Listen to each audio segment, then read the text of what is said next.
إن السؤال الذي يطرح نفسه بإلحاح: ما السر وراء نجاح بعض الأفراد في تحقيق الاستقلال المالي في حين يواجه آخرون صعوبات مالية مستمرة؟ نقدم لكم اليوم استعراضاً متميزاً لكتاب يحمل القدرة على إحداث تحول جوهري في مستقبلكم المالي. في هذا العرض المتعمق سنستكشف معاً كتاب الطريق البسيط إلى الثروة للخبير المالي جاي كولينز، والذي يقدم منهجية علمية واستراتيجيات مدروسة لتحقيق الاستقلال المالي المستدام. نحثكم على متابعة هذا العرض بعناية، فالمعرفة التي ستكتسبونها قد تشكل نقطة تحول محورية في حياتكم المالية.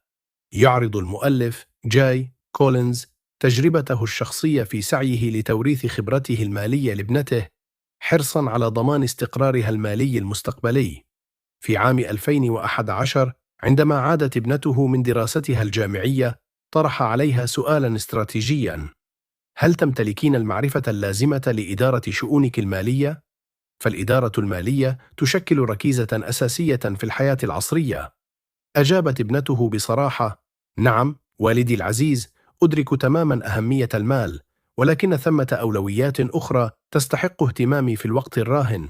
لا يمكنني تكريس كل تفكيري للشؤون المالية. هذا الحوار الجوهري دفع كولينز إلى اتخاذ قرار حاسم بتدوين خلاصة خبرته المالية لابنته، ليكون بمثابة دليل إرشادي يضمن لها الاستقلال المالي حتى في غيابه. وهكذا ولد كتاب الطريق البسيط إلى الثروة، الذي يجمع عصارة تجاربه وحكمته المالية. مرحبا بكم في قهوة وكتاب. إذا كنتم تبحثون عن محتوى ملهم ومفيد، فنحن هنا لنقدم لكم أفضل ما لدينا. نقدم نصائح حول التنمية الذاتية ومراجعات للكتب والكثير من المحتوى المثير الذي سيساعدكم في تحقيق أهدافكم. لا تنسوا الاشتراك في القناة وتفعيل زر الجرس ليصلكم كل جديد. انضموا إلينا في هذه الرحلة الممتعة وشاركوا أفكاركم وتعليقاتكم في الفيديوهات. شكرا لدعمكم ونتطلع لرؤيتكم في القناة. الاستقلال المالي. نقدم لكم رؤية متعمقة حول تحقيق الاستقلال المالي استنادا إلى منهجية كولينز المتميزة. يتمحور جوهر هذا النهج حول مرحلتين أساسيتين: بناء الثروة والمحافظة عليها. تبدأ المرحلة الأولى بالتركيز على تراكم رأس المال من خلال الادخار والاستثمار الاستراتيجي بهدف تأمين احتياجاتكم الأساسية بشكل مستدام. إن الغاية الأساسية هي تكوين قاعدة مالية متينة تضمن استمرارية تلبية متطلباتكم الحياتية. أما المرحلة الثانية فتتمثل في إدارة الثروة المتراكمة بحكمة وفطنة. يستلزم ذلك تطبيق استراتيجية سحب مدروسة تضمن استدامة مواردكم المالية مدى الحياة مع الحفاظ على مستوى معيشي لائق. لقد اكتسب هذا المنهج شهرة واسعة نظراً لطابعه العملي ووضوح خطواته التنفيذية. إنه يقدم مساراً واضح المعالم نحو تحقيق الاستقلال المالي، مما يجعله مرجعاً أساسياً لكل من يطمح إلى تأمين مستقبله المالي. في عصرنا الراهن، حيث يتسم الإنفاق بالسهولة البالغة، يصبح اكتساب المهارات المالية أمراً حيوياً. فالفشل في إتقان هذه المهارات قد يؤدي إلى تبعية مالية دائمة. وبغض النظر عن عمركم أو وضعكم المالي الحالي، فإن التحديات المالية قد تظهر في أي وقت، مما يستدعي الاستعداد المسبق لمواجهتها. يجب الإشارة إلى قصة الراهب والوزير التي تجسد مفهومين متباينين للثراء والسعادة. فبينما اختار الوزير حياة الترف والرفاهية في خدمة الملك، فضل الراهب البساطة والقناعة. هذه المقارنة تدفعنا للتأمل في مفهومنا الشخصي للثراء والرضا.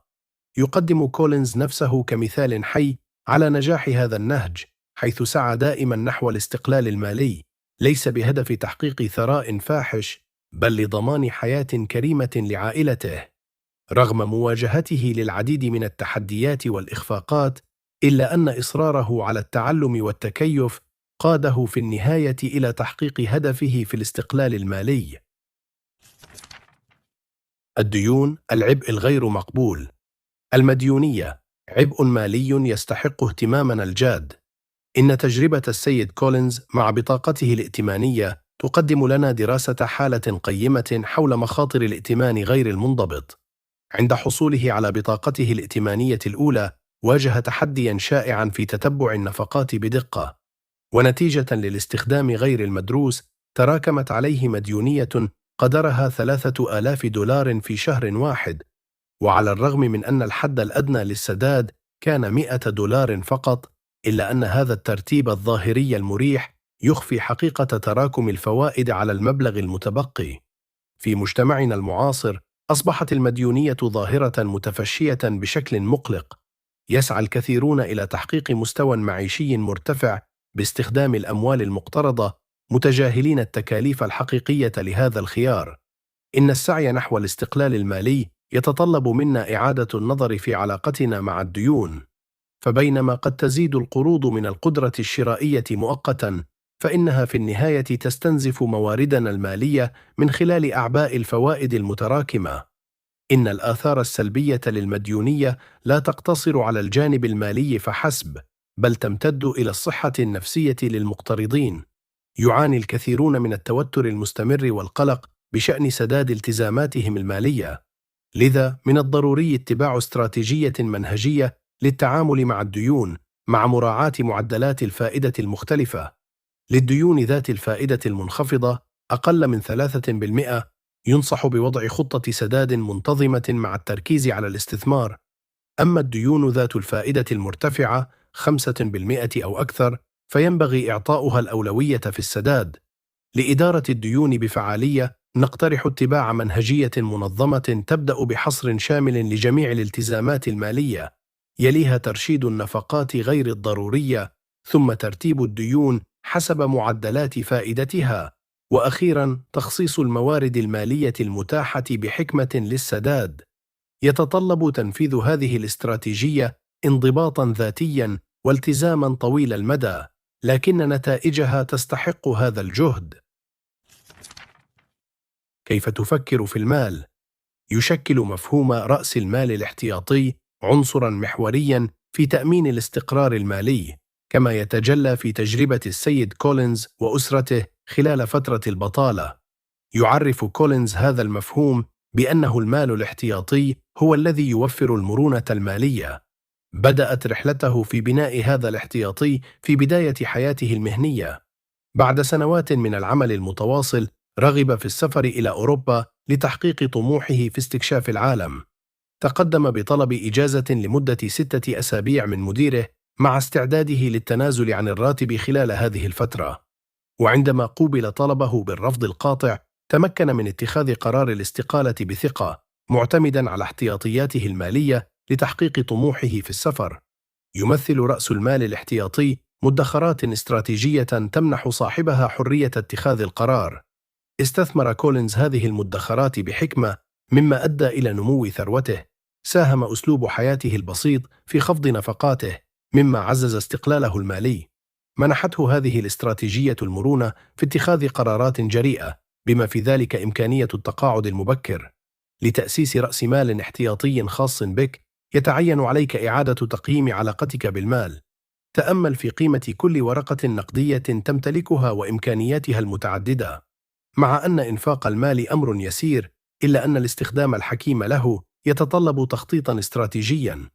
تقدم تجربة مايك تايسون، أحد أشهر الملاكمين عالمياً، درساً قيماً. فرغم دخله الشهري البالغ $400,000 ونمط حياته الفاخر، انتهى به المطاف إلى الإفلاس. تؤكد قصته أن حجم الثروة ليس ضماناً للاستقرار المالي دون التخطيط السليم. يجب إعادة النظر في مفهوم المال كأداة للإنفاق فقط. فالمال يمكن أن يكون مصدراً للثروة عند استثماره بحكمة. لذا ينبغي ترشيد الإنفاق وتوجيهه نحو الضروريات. عند اتخاذ القرارات المالية يجب مراعاة تكلفة الفرصة البديلة. فعند التفكير في شراء سيارة بقيمة $20,000، يجب النظر إلى البدائل الاستثمارية المتاحة. فالاستثمار في صندوق مؤشر في TSAX على سبيل المثال قد يحقق عائداً سنوياً بين 8% و12%. هذا يعني أن قرار شراء السيارة يتضمن التخلي عن فرصة تحقيق عوائد استثمارية محتملة. يقدم نهج وارن بافيت في الاستثمار نموذجاً يحتذى به.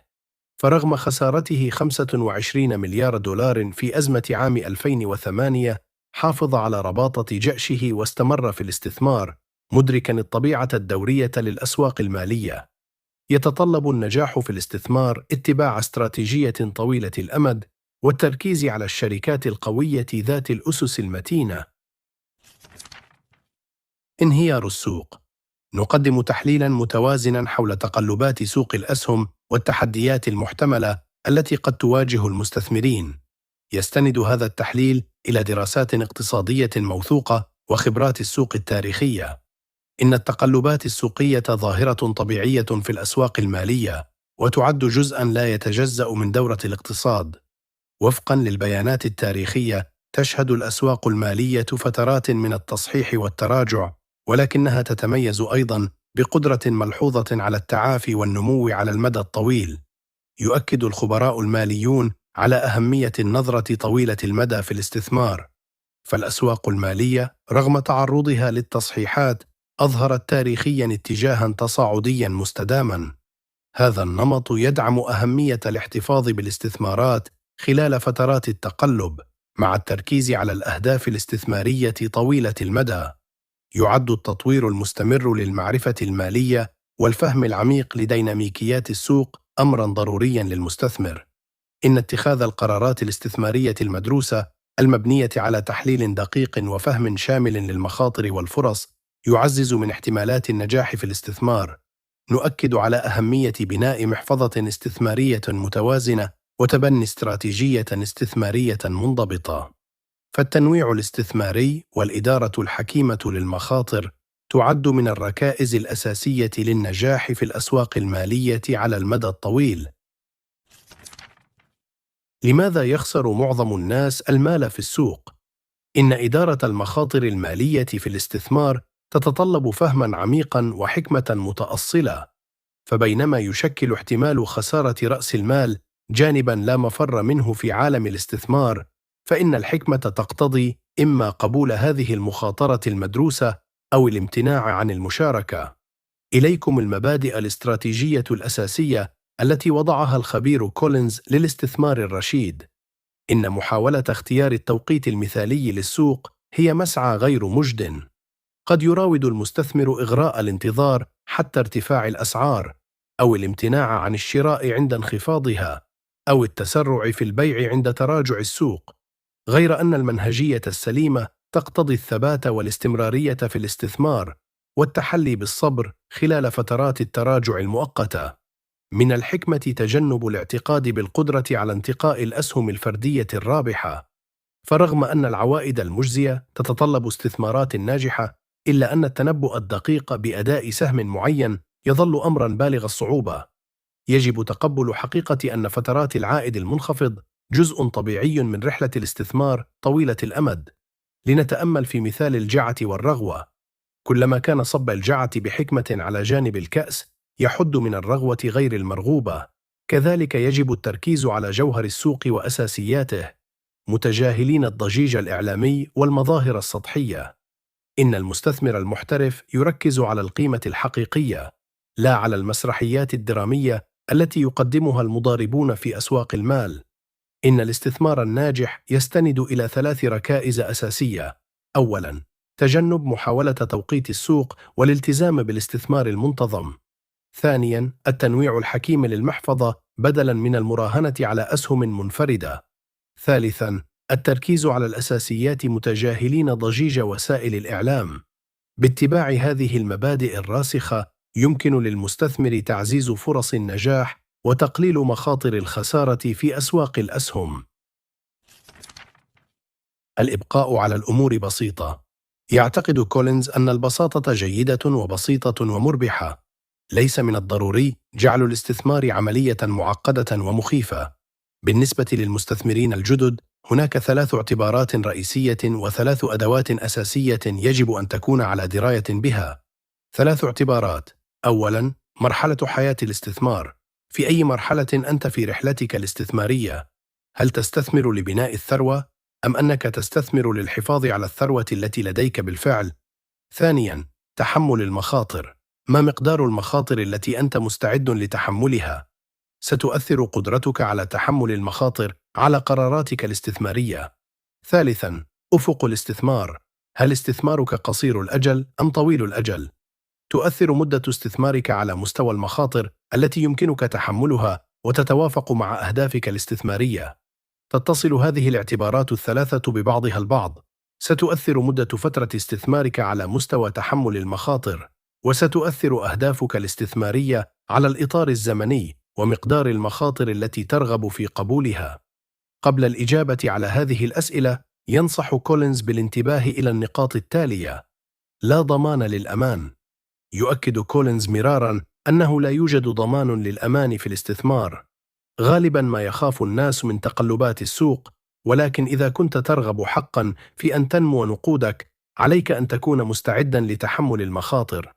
أهمية مال الاحتياطي. إذا كنت تقرأ هذا، فهذا إشارة إلى أنه يجب عليك البدء في ادخار المال على الفور. المستقبل غير مؤكد. قد تفقد وظيفتك أو تواجه حالة طارئة شخصية غدا، لذلك يجب أن تكون دائما مستعدا. مع إجابات هذه الأسئلة الثلاثة في متناول اليد، حان الوقت لمناقشة الأدوات الثلاث التي ستساعدك في بناء محفظتك. محفظتك هي مصطلح شامل لاستثماراتك المتنوعة. يهدف كولينز إلى شرح هذه الأدوات بأبسط طريقة ممكنة، مع العلم أنها قد تبدو مخيفة. 3 أدوات أساسية. أولاً، الأسهم. الأسهم جيدة للاستثمارات طويلة الأجل. إذا اخترت الأسهم الصحيحة، ستحصل على أفضل العوائد، كما أن الأسهم تعتبر وسيلة جيدة لحماية من التضخم، مما يعني أن قيمتها قد تتقلب قليلاً، لكن على مر السنين تميل إلى البقاء تقريباً كما هي أو الزيادة. ثانياً، السندات. السندات هي بشكل أساسي قروض تمنحها كياناً، سواء كان الحكومة أو شركة. تقرضهم المال، وفي المقابل يدفعون لك الفائدة. تعمل السندات كوسيلة حماية من الانكماش، مما يعني أنه حتى إذا كان الاقتصاد يتراجع، يبقى مالك آمناً. ثالثاً، النقد. خلال فترات الانكماش يعتبر وجود النقد مفيداً.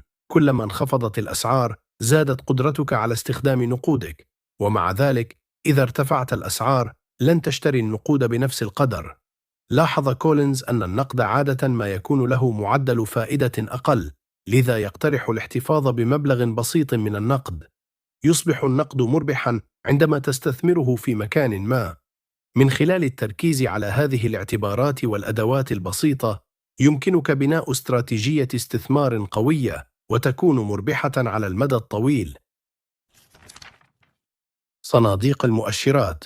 إن الاستثمار في صناديق المؤشرات يمثل نهجاً استراتيجياً متميزاً للمستثمر. تتيح هذه الأدوات الاستثمارية الفرصة للمشاركة في نمو السوق بأكمله من خلال آلية مدروسة ومنظمة. يستند هذا النهج الاستثماري على مبدأ التنويع الشامل، حيث يتم الاستثمار في جميع الأسهم المدرجة في مؤشر معين، مما يقلل من المخاطر المرتبطة بالاستثمار في أسهم منفردة. لقد أثبتت الدراسات والتجارب العملية أن صناديق المؤشرات تقدم أداءً متفوقاً على المدى الطويل مقارنة بمعظم استراتيجيات الاستثمار النشط. يمكن تقسيم استراتيجية الاستثمار إلى محفظتين رئيسيتين: محفظة تجميع الثروة التي تركز على النمو طويل المدى، ومحفظة الحفاظ على الثروة التي تهدف إلى حماية رأس المال مع تحقيق عوائد معقولة. إن نجاح هذا النهج يتجلى في تجربة المستثمرين المخضرمين. على سبيل المثال، أدى استثمار مبلغ $10,000 في صندوق VTSX عام 1975 إلى نمو استثنائي وصل إلى $1,515,542 بحلول عام 2015، محققاً معدل نمو سنوي قدره 11.9%. للحفاظ على الثروة، ينصح باتباع توزيع استراتيجي للأصول يتضمن 75% في صناديق مؤشرات الأسهم، و20% في السندات للحماية من تقلبات السوق، و5% في حسابات مصرفية محلية لضمان السيولة. هذا التوزيع المدروس يوفر توازناً مثالياً بين النمو والأمان والسيولة. هذه الاستراتيجية الاستثمارية المتوازنة تتيح للمستثمر تحقيق أهدافه المالية بكفاءة عالية مع الحد الأدنى من المخاطر والجهد الإداري، مما يجعلها خياراً مثالياً للمستثمر الحريص على بناء ثروة مستدامة على المدى الطويل. الخاتمة: إن تحقيق الثروة والاستقلال المالي مسعى جدير بالاهتمام يستند إلى مبادئ راسخة واستراتيجيات مدروسة. من الضروري إعادة تشكيل علاقتنا بالمال من خلال تبني نمط حياة متوازن ومنضبط، يماثل في بساطته حياة الراهب المتأمل. إن الاستقلال المالي الحقيقي يتجلى في التحرر من أعباء الديون، لذا يتعين علينا السعي الحثيث نحو تسديد كافة الالتزامات المالية، حتى وإن تطلب ذلك جدولة المدفوعات مع تحمل الفوائد. وكلما ارتفعت معدلات الفائدة ازدادت أهمية المسارعة في السداد. يجب النظر إلى المال كأداة استثمارية وليس مجرد وسيلة للإنفاق، فالمال يمكن أن يولد المزيد من الثروة عندما يتم توظيفه بحكمة في القنوات الاستثمارية المناسبة. إن سوق الأوراق المالية رغم تقلباته المستمرة يظل مجالاً استثمارياً جديراً بالثقة، فالتذبذبات السعرية تعد سمة طبيعية للسوق وتتطلب منا الصبر والثبات في مواجهة التراجعات المؤقتة. تعد صناديق المؤشرات ركيزة أساسية في بناء الدخل السلبي، حيث تتيح الاستثمار في الشركات ذات الأداء المتميز، ويمكن تحقيق التوازن الأمثل من خلال تخصيص 75% للأسهم، و20% للسندات، و5% للسيولة النقدية. إن تجميع ما يعادل 25 ضعف النفقات السنوية مع استثمار 50% من الدخل الشهري في صناديق المؤشرات يمكن أن يقود إلى تحقيق الحرية المالية خلال 11 عام. عند بلوغ هذا الهدف يمكن الحفاظ على استدامة الثروة من خلال سحب 4% سنوياً مع استمرار نمو الاستثمارات بمعدل يفوق السحوبات.